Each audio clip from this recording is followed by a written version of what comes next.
Iya, hari ini kita mengadakan 3 hari, tahlilannya untuk almarhum papa gitu. Memang kita nggak ngundang banyak orang, hanya tetangga-tetangga dekat, sama sahabat-sahabat dekat, sama saudara-saudara aja gitu. Sebenarnya kan memang kalau tahlilan itu lebih ke tradisi aja gitu.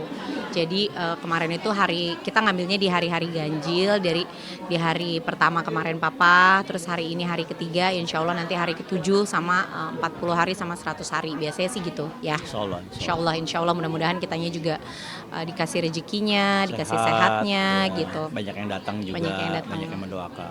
Alhamdulillah. Iya, ini alhamdulillah ini belum semua loh. Makanya tuh isinya sebenarnya cuman keluarga doang sama bener-bener sahabat deket, itu pun juga aku pilih-pilih banget gitu. Ini tuh bukan bener-bener sahabat yang, selama papa sakit apa segala macam itu mereka sering lebih lebih banyak ngabarin, support kayak gitu-gitulah. Bukannya kita juga nggak mau mengundang, teman-teman lebih besar, Sini sayang, cuman jangan nutupin. cuman kita juga mengukur dengan Batas kondisi ya, ya kapasitas dari rumahnya terbataslah juga rumahnya, terbatas gitu. biar lebih nyaman Satu juga itu, yang kedua saudara-saudara. juga kan, apa ya namanya, yang penting adalah niatnya sih gitu, supaya doanya tuh juga sampai gitu. Iya betul dipilihnya, karena memang katanya angka-angka ganjil itu yang baik ya gitu. Kan Allah menyukai sesuatu yang, sifatnya ganjil gitu kan. Jadi ya memang kita pilihnya 1, 3, 7, 40 sama insya Allah 100 hari. Kalau 40 hari itu kan memang kayaknya itu juga tradisi sih ya, Iya. 40 hari ya gitu, walaupun bukan, angka ganjil, tapi biasanya tuh nanti, yang udah-udah sih waktu mamaku juga kayak gitu soalnya. Insya Allah nanti setahun kayak gitulah.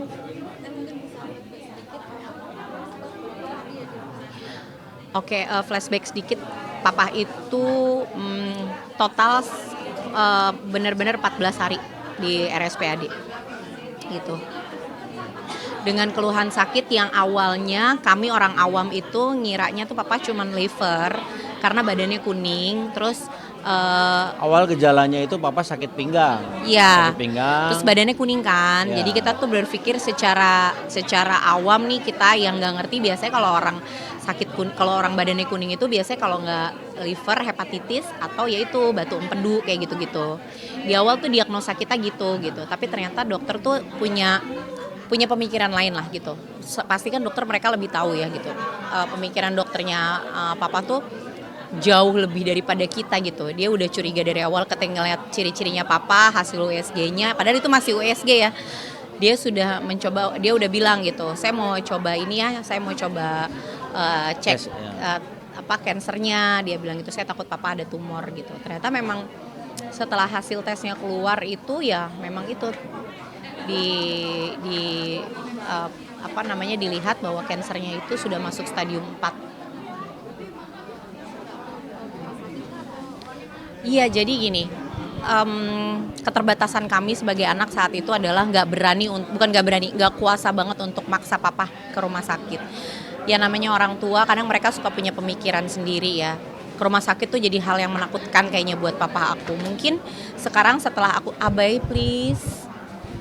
Mungkin sekarang setelah aku pikir-pikir lagi gitu ya, salah satu alasan yang membuat dia takut ke rumah sakit mungkin dia takut nanti kalau ke rumah sakit penyakitnya jadi banyak, jadi ketahuan ini itu apa segala macem gitu, yang Takut akhirnya ngerepotin juga. pasti sih utamanya sih dia takut ngerepotin anak-anaknya gitu.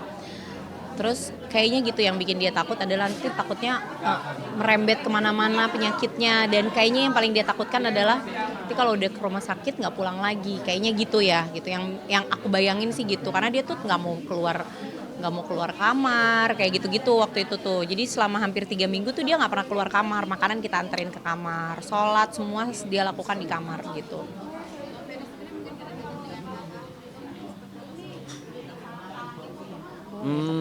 Mungkin hampir sama dengan kebanyakan menantu ketemu mertuanya gitu ya, bahwa, eee, yang dilakukan oleh saya, yang menganggap seperti papa sendiri, kewajiban-kewajiban saya sebagai menantu ya saya lakukan, terus, papa juga tidak pernah membeda-bedakan yang mana anak, yang mana mantu. Terus, kalau yang paling melekat ingatan di saya sih kan papa itu juga baru hampir 2 tahun tinggal di saya, sebelumnya kan tinggalnya kan di sini. Terus Karena satu hal kita minta, "Pah, tinggal sama aku deh, tinggal sama aku," gitu. Awalnya papa nggak mau, kita manggilnya Ato sih. Rumahnya ini, kamarnya ini. Nah, enggak ah, Ato takut ngerepotin. Terus Wita waktu itu sempat bilang, "Udah, papa mah nggak mau. Kalau nggak mau, udah deh, gue yang ngomong. Gue yang ngomong." Saya bilang gitu. Terus udah, saya ngomong, saya rayu-rayu gitu. "Ayo dong, nanti punya kamar sendiri, punya ini. Pokoknya kita nyaman deh di rumah, insya Allah." Udah gitu kan ada papa aku juga di rumah, papa aku juga tinggal di rumah. Ntar ada papa Aki Dudi, saya bilang gitu. Jadi bisa ngobrol lah, ada mama juga, mama Ipit. Jadi di rumah itu dulu ada mama, ada papa, ada Ato gitu. Jadi kumpul, ada cucu juga, saya bilang rame deh di rumah. Akhirnya ya udah coba dulu ya. Ya udah sok nggak apa-apa. Terus alhamdulillah betah. Jadi ya apa ya, bisa dibilang jimat kita ini aku kumpulin gitu di rumah tuh, ayo kumpul deh, suka nggak suka kita, pokoknya kita kumpul deh yang penting. Jadi saya juga ngontrolnya gampang, terus gizinya juga kita insya Allah tercukupi, kebutuhannya insya Allah tercukupi.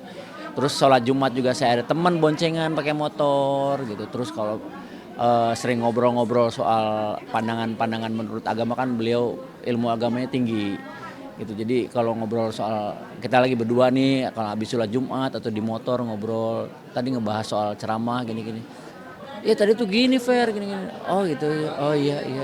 Oh, orang yang berilmu tinggi aja menganggap menilai sesuatu itu bisa dari beberapa visi gitu, beberapa sudut gitu. Jadi ya saya juga banyak berguru sama beliau gitu tentang ilmu agama, tentang kehidupan, dan juga bagaimana memperlakukan istri dari suaminya gitu. Nggak sering sih, mungkin dengan ya begitu nyampe rumah juga kan Pak Ato tuh suka udah masuk kamar, sholat baca Quran gitu. Saya juga mungkin dengan kegiatan masing-masing. Jadi pada saat ada beberapa waktu kita kadang suka bertukar pikiran lah, ngobrol-ngobrol. Terus ya itu saya banyak belajar tentang kehidupan dari dia. Apa deket nggak sama Ato? Deket.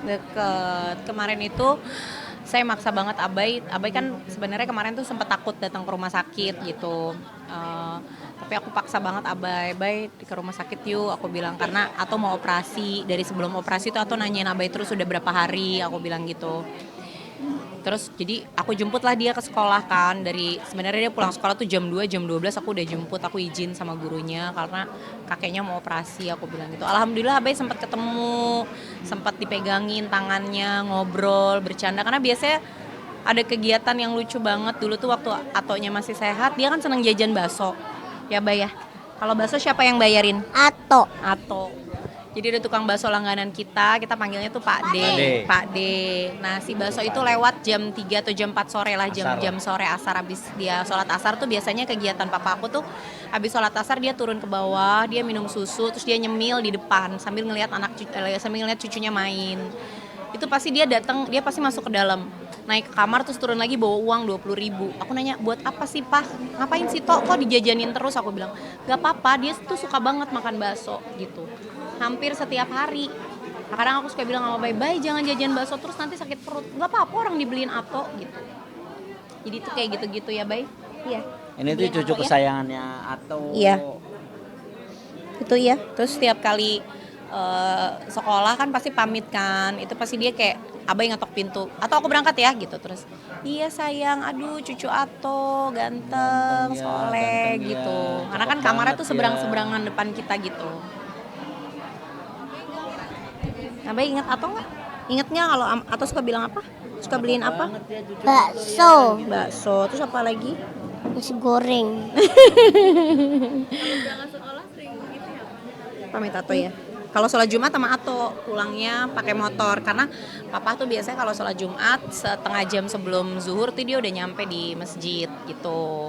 15 menit atau setengah jam sebelum zuhurnya, azan zuhurnya tuh dia udah nyampe di masjid. Nah cucunya sama anaknya datangnya setelah azan gitu ya. Nanti pulangnya barengan gitu, karena kan nggak terlalu jauh dari rumah. Oh, kadang-kadang terakhir pulangnya. Jadi orang-orang udah pada pulang, dia atonya masih di dalam, masih berdoa gitu. Kadang dia suka nggak sabar, "Ato, ayo dong, lama banget sih berdoanya. Abai lapar," kata dia gitu. "Iya, Bay, sebentar ya," kata atonya. Jadi ya,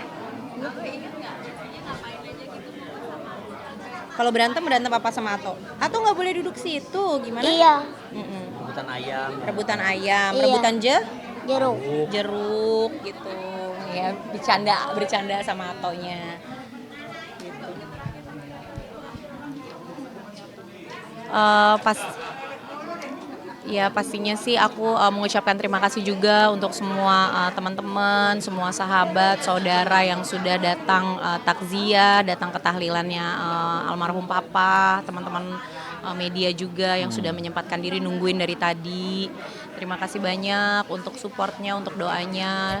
Semoga apa yang kita lakukan ini benar-benar bisa membawa papa, memudahkan papa melewati tidak ada lagi siksa kubur, nggak ada lagi siksa api neraka. Mudah-mudahan dilapangkan kuburnya, dimaafkan segala dosanya, dan cita-citanya dia pengen barengan lagi sama mama aku. Mudah-mudahan dia bisa sama-sama lagi sama mama aku. Amin, amin, amin. Karena memang selama 13 tahun dia bertahan gitu.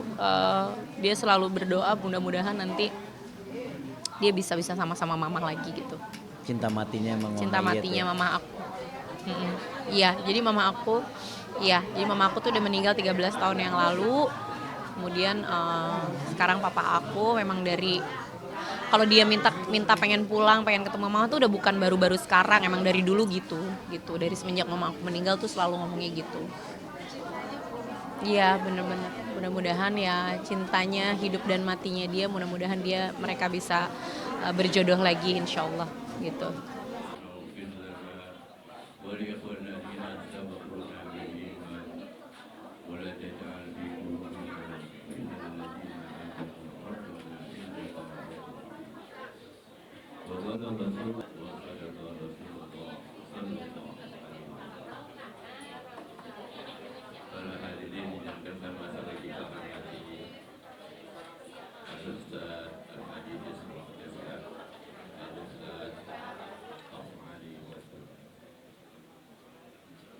Tak lupa salawat dan salam, bertambahkan salam kita selalu beserta keluarga kerabat sahabatnya dan bagi dengan harapan bapak sekalian diganjar pahala oleh Allah Subhanahu wa Ta'ala.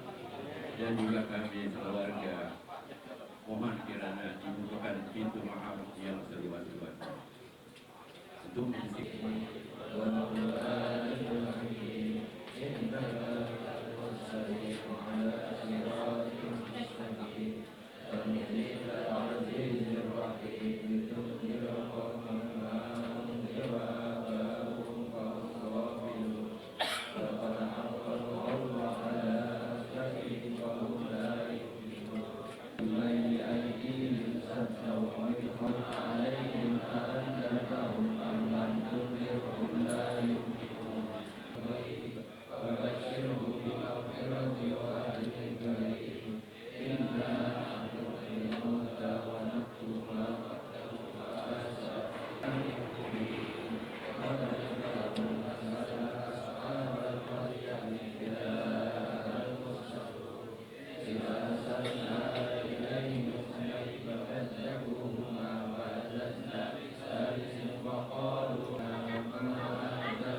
اللهم صل عليه وسلم.